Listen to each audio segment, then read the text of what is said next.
Welcome to Vinod Bumrah class. हमारा topic है subset से हम शुरू कर रहे हैं। 11th क्लास का टॉपिक है हमारा सबसेट। तो सबसेट क्या होता है? कोई भी एक सेट जो है, कोई भी एक सेट ए वो बी का सबसेट कहलाता है तब, ठीक है। इसको डिनोट किया जाता है इस तरह से, A is the subset of B if every element of A belongs to B. अगर ए का कोई भी एलिमेंट जो ए के साथ बिलोंग करता हो तो इसका मीनिंग होना चाहिए कि वो एलिमेंट बी के बीच में भी हो। ए सेट में अगर कोई एलिमेंट पाया जाता वो बी सेट में भी होगा, तभी हम ए सेट को कहेंगे कि वो सबसेट है किसका? बी का। ठीक है, तो इस सेट डेफिनेशन अगर हमने वर्ड्स में लिखनी है तो ऐसे लिख सकते हैं, A set A is the subset of a set B if every element of A belongs to B। हर एक एलिमेंट जो ए का है वो बी के साथ भी बिलोंग करता हो। एग्जांपल के तौर पर हमारे पास रैशनल नंबर है क्यू, क्यू से हम रैशनल नंबर को डिनोट करते हैं।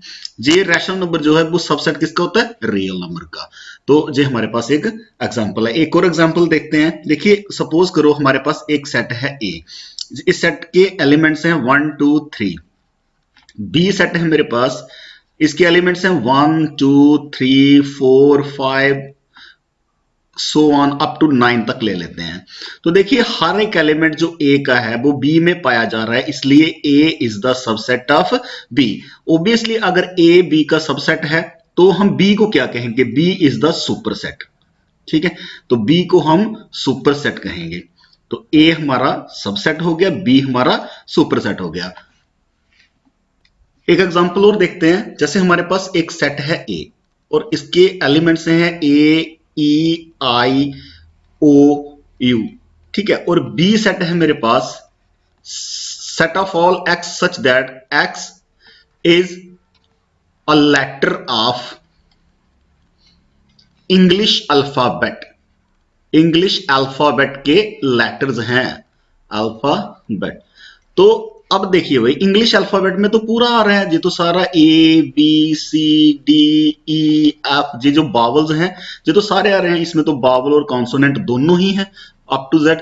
तो इसका मतलब क्या हुआ कि ए जो है वो सबसेट है बी का और बी जो है ए का सुपरसेट है। क्लियर है? देखिए भाई, अगर आगे हम अगर इफ ए सबसेट बी है and A equal to B नहीं है, ये कंडीशन है सुपरसेट होने के लिए कि ए बी का सबसेट तो है बट ए बी के बराबर नहीं होनी चाहिए। बराबर नहीं होना चाहिए का मतलब क्या हुआ कि बी जो है वो बड़ा होना चाहिए, तभी ये सुपरसेट कहलाएगा, अदरवाइज नॉट। ठीक है, तो सुपरसेट बनने के लिए इसे क्या करना पड़ेगा? उसे बड़ा होना पड़ेगा। फॉर एग्जाम्पल, यही हमने ऊपर भी एक एग्जाम्पल देखी है 1 2 3, तो ये सबसेट है किसका?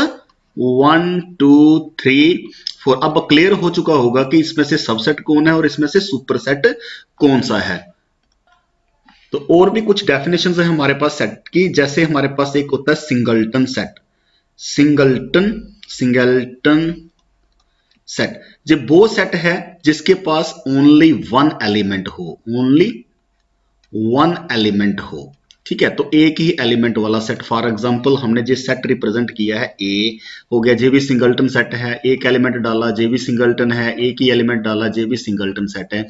इन सभी एलिमेंट्स को क्या बोला जाता है? इन सभी सेट्स को हम बोलते हैं सिंगलटन सेट्स। ठीक है, अब जरा देखते हैं कि एक सुपरसेट जो है उसके पास कितने सबसेट हो सकते हैं। सबसेट कितने हो सकते हैं? तो सबसेट होने के लिए देखो, हमारे पास मैं एक सेट ले लेता हूं 1 2 3। मैं पहले 1 2 तक लेता हूं। तो 1 2 जहां पर इंपॉर्टेंट चीज आएगी कोई, तो देखते हैं इस सेट के सबसेट कितने बनते हैं। तो देखिए भाई, जहां पे इसकी अगर मैं सबसेट निकालने जा रहा हूं तो सबसेट निकालने के लिए मेरे पास 1 जहां पे सबसेट है, इसके पास 2 सबसेट भी है। ठीक है, खुद भी ये खुद का सबसेट है। अब एक बहुत इंपॉर्टेंट पॉइंट है कि हर एक सेट के पास अपना एक एम्प्टी सबसेट भी होता है, जिसे हम फाई के साथ डिनोट करते हैं, जिसको हम वाइड सेट भी बोलते हैं, जिसको हम नल सेट भी बोलते हैं, और जिसको हम खाली सेट इस तरह से भी बोलते हैं। ठीक है, ये जो सेट है इसको हम ऐसे भी रिप्रेजेंट करते हैं। रेयरली कहीं कहीं पे ही आपको जे वाली रिप्रेजेंटेशन मिलेगी, अदरवाइज नल सेट के लिए जे वाली रिप्रेजेंटेशन आपके लिए आपको मिलेगी। ठीक है, तो हमने देखा कि जहां पे दो एलिमेंट थे, तो दो एलिमेंट वाले सेट के पास कितने सबसेट आ रहे हैं? 4 सबसेट आ रहे हैं इसके पास। अब 3 वाले का देख लेते हैं। एक सेट ले लेते हैं 1 2 3, ये सबसेट ले लिया, इसके सबसेट निकालने हमने, तो सबसेट्स इसके क्या होंगे? देखिए, इसके पास 1 है, इसके पास 2 सबसेट है, इसके पास 3 सबसेट है, इसके पास 4 सबसेट है, इसके पास सॉरी 4 इसके पास नहीं है क्योंकि 4 एलिमेंट हमने डाला ही नहीं है। अब देखते हैं जो दो एलिमेंट वाले सेट, 1 और 2 होगा, फिर 1 और 3 होगा, फिर 2 और 3 होगा, 2 1 हमने कर लिया है जहां पे, फिर खुद भी जो खुद का सबसेट होगा 1 2 3। ठीक है, तो 1 2 3 4 5 6 और 7 सेट बने, एक है हमारे पास जहां पे 5। तो हमने देखा कि इसके पास 8 सबसेट है, 3 एलिमेंट होंगे तो 8 सबसेट है, 2 एलिमेंट होंगे तो 4 सबसेट बनते हैं। इसका मतलब क्या हुआ कि जो नंबर ऑफ सबसेट्स होता है, नंबर ऑफ सबसेट्स होते हैं वो 2 raised power n, 2 raised power n होते हैं। नंबर ऑफ सबसेट्स हमेशा 2 raised power number of elements of A superset होता है। अब अगर हम एक बड़ा सेट ले लेते हैं, जैसे हमने यही पीछे एक सेट लिया है, उस सेट में हमने क्या किया कि उन सब सेट्स के जो सब सेट हैं उनको हम एलिमेंट मान लेते हैं। अब ठीक है, 3 वाले का ले लेते हैं, तो 1 2 हो गया। ठीक है, इसी तरह से 3 लिख देते हैं, इसी तरह से 1 2 लिख देते हैं, इसी तरह से हम 1 3 लिखते हैं, इसी तरह से हम 1 3 2 3 लिख लेते हैं, और इसके बाद 5 लिख लेते हैं। 1 2 3 4 5 6 7, एक बच गया हमारे पास जो खुद है, इसकी वैल्यू आ गई हमारे पास 1 2 3 और एक बचा 5। अब इसे अगर इस तरह से लिख लेते हैं तो देखिए हमने सेट ऑफ द सबसेट बना दिया। सेट ऑफ द सबसेट, इसे बोला जाता है पावर सेट। क्या बोला जाता है? Power set. इंपॉर्टेंट पॉइंट है, नोट करना है जहां से कि पावर सेट किसे बोला जाता है? पावर सेट होता है set of all the subsets, set of all the subsets, इसमें 5 इसका एलिमेंट होगा। ठीक है, अभी जिन जो सबसेट्स हैं खुद इनको क्या बोला जाएगा? एलिमेंट्स। और जे पूरा अगर इसको क्लोज करते हैं हम ब्रेसिस के अंदर, तो तब जे क्या है? सेट है। तो set of all the subsets हमारे पास क्या होता है? उसे बोलते हैं उसे बोलते हैं power set. So number of elements,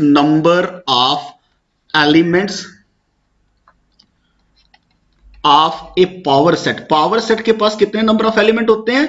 number of elements in a power set is equal to 2 raised power n, where n जो है number of elements in power set.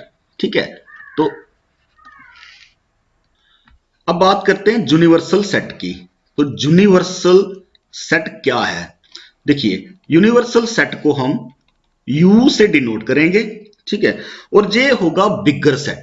हम फिलहाल इसे ऐसे लिखते हैं कि जे एक बड़ा सेट है, बड़ा वाला सेट। ठीक है, तो बिगर सेट जो है उसे बोलेंगे हम सुपर सेट। जैसे फॉर एग्जांपल हम अगर डील कर रहे हैं नेचुरल नंबर के साथ, ठीक है, एलिमेंट्स और सबसेट्स को किसके ले रहे हैं? एलिमेंट्स एंड सबसेट्स क्या है? किस फॉर्म में है? नेचुरल नंबर की फॉर्म में है। अगर नेचुरल नंबर्स की फॉर्म में है तो नेचुरल नंबर का सेट जो है वही हमारा क्या होगा? सुपर सेट होगा। मतलब जिस कॉन्टेक्स्ट में हम डील कर रहे हैं उस कॉन्टेक्स्ट में सबसे बड़ा सेट जो होगा हमारे पास, उसी को हम क्या करेंगे? उसको मान लेंगे सुपर सेट। एक एग्जांपल देखते हैं कि हमारे पास 1 2 3 एक सेट पड़ा हुआ है, एक और सेट ले लेता हूं, बी सेट है मेरे पास 4 2 6, और एक है मेरे पास बड़ा सेट जो है 1 2 3 4 5 6 अप 7 8 9 जे है। तो इस कॉन्टेक्स्ट में हमारे पास जो सुपर सेट होगा वो कौन सा होगा, जो यूनिवर्सल सेट होगा वो जे वाला सेट होगा। तो this is the concept of universal set. बहुत ही इंपॉर्टेंट टॉपिक अगला कि इंटरवल्स किसे कहा जाता है और इंटरवल्स की हमें क्या जरूरत पड़ती है। देखिए, हमने रियल नंबर पढ़ा, रियल नंबर्स को लिखना बहुत ही मुश्किल है। अगर हम चाहें कि उसको इस तरह से लिखते जाएं जैसे 1 2 3 4 नेचुरल नंबर को लिखा जाता है, इस तरह से रियल नंबर को लिखना टफ है।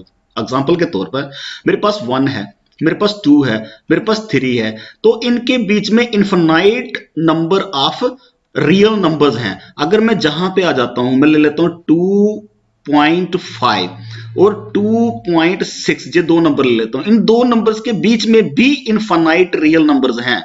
तो इस प्रॉब्लम को सॉल्व करने के लिए कि इनको हम कैसे रिप्रेजेंट करें, हम इसे हमेशा नंबर लाइंस के ऊपर ही रिप्रेजेंट करते हैं। नंबर लाइन पे रिप्रेजेंट करने का क्या तरीका है कि 0 फिर 1 फिर 2 3, इधर -1 -2 -3, और इसके बीच में हम इसे इस तरह से मानते हैं कि बहुत सारे नंबर्स हैं, किन्हीं दो रियल नंबर्स के बीच में इनफाइनाइट रियल नंबर होते हैं, बहुत ज्यादा रियल नंबर होते हैं, हम नहीं गिन सकते हैं। कोई भी ले लो, कोई भी दो रियल नंबर ले लो, छोटे से छोटे और close to close real number ले लो, उनके बीच में इनफाइनाइट रियल नंबर होते हैं, इसलिए हम इसे नंबर लाइंस के ऊपर रिप्रेजेंट करते हैं। अब इंटरवल की बात रही, तो इंटरवल हम इसी केस में लेते हैं कि जहां से लेकर जहां तक हमने अगर कोई नंबर कंसीडर कर लिए हैं, लास्ट हद उसकी जे ले ली और इधर दूसरी साइड पे भी उसकी लास्ट लिमिट हमने ले ली, तो उस हिस्से को जब हम पकड़ते हैं उसी को बोला जाता है इंटरवल। ये जो इंटरवल्स होते हैं, इंटरवल हमारे पास अलग अलग किस्म के हैं। देखिए, पहला इंटरवल जो होता है उसे बोलते हैं ओपन इंटरवल, डेफिनेशन है समझनी है, ओपन इंटरवल, और दूसरा होता है क्लोज इंटरवल। देखिए, ओपन इंटरवल क्या है, ओपन इंटरवल को डिनोट किया जाता है ऐसी ब्रैकेट्स के अंदर। तो देखिए, an interval, an open interval from A to B, from A to B is denoted by, कैसे लिखेंगे इसको, हम इसे लिखेंगे हम ए कॉमा बी, इसको जे वाली ब्रैकेट्स देनी है, और जे क्या होता है किसके बराबर होगा, A B, J real number के केस में ही होगा सिर्फ। तो जे क्या है, set of all x such that X जो है आपका वो ए से बड़ा है और बी से छोटा है, जे इसकी डेफिनेशन है। ठीक है, अब क्लोज इंटरवल की जो बात समझाता हूं मैं आपको कि इसको ओपन कैसे हो गया, जो ओपन, पहले क्लोज की बात कर लेते हैं फिर और ज्यादा अंडरस्टैंड होगा। तो क्लोज इंटरवल जो है उसको डिनोट किया जाता है ए बी बड़ी ब्रैकेट के साथ, और इसकी डेफिनेशन क्या है कि set of all x such that X जो है वो आपका ए से इस तरह से लिखते हैं इसे, एक minute,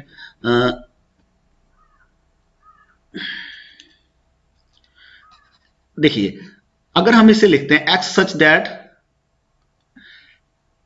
x set of all x such that x is